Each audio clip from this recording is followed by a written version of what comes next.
एक गरीब आदमी राजा के पास पहुंचा। महाराज, 5,000 रुपए दे दीजिए, 5 साल में लौटा दूंगा। राजा ने भरोसे से रुपए दे दिए। 5 साल बाद जब पैसे वापस नहीं आए, राजा खुद उस आदमी के घर गया। हर बार बहाना मिलता। एक दिन फिर राजा पहुंचा। बाहर केवल एक छोटी लड़की बैठी थी। राजा ने पूछा, पिताजी कहाँ हैं? लड़की बोली, स्वर्ग का पानी रोकने गए हैं। राजा हैरान, भाई कहाँ हैं? बिना झगड़ा के झगड़ा करने गया है। माँ कहाँ है? 1 से 2 करने गई है। और तुम? घर बैठी संसार देख रही हूँ। राजा झल्लाया, लेकिन फिर प्यार से बोला, बेटी, मतलब बताओ तो तुम्हारे पिताजी का कर्ज माफ कर दूंगा। लड़की मुस्कुराई, कल आइए, सब समझाऊंगी।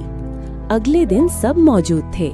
लड़की बोली, स्वर्ग का पानी यानी बारिश का पानी। पिताजी छत सुधार रहे थे।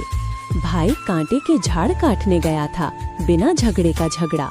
माँ अरहर दाल पीस रही थी, 1 का 2। मैं भात पका रही थी और 1 चावल देखकर पूरा भात जांच रही थी। घर बैठी संसार देख रही थी। राजा मुस्कुराया, बेटी, तुम बहुत चतुर हो। कल क्यों नहीं बताया?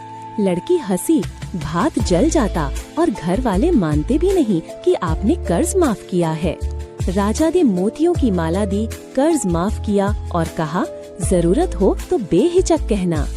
ऐसी ही कहानियों के लिए लाइक और सब्सक्राइब जरूर करें। सतयुग में एक तपस्वी थे, ऋषि वरुण दत्त, जो वन में ध्यान करते थे।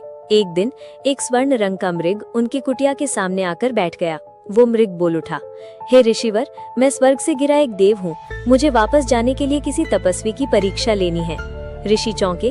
मृग बोला, 3 प्रश्न पूछूंगा, उत्तर मिले तो मैं चला जाऊंगा, वरना आपकी तपस्या भंग होगी। पहला प्रश्न, जो दिखता है वो हमेशा सत्य होता है? ऋषि बोले, नहीं, कई बार भ्रम भी सुंदर होता है।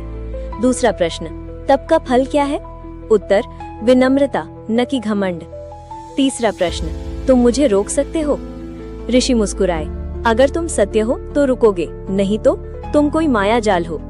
क्षण भर में मृग रोशनी में बदल गया और बोला, तुम उत्तीर्ण हुए। सत्य और विवेक की परीक्षा सदा चलती है। लाइक और सब्सक्राइब करें। बहुत पुरानी बात है। एक गरीब शिकारी जंगल में शिकार करने गया। दिन भर कुछ न मिला। रात हो गई और वो भूखा प्यासा एक पेड़ पर चढ़ गया। उसे नहीं पता था कि वो बेलपत्र का पेड़ था और उसके नीचे शिवलिंग स्थापित था। रात में जागते रहने के लिए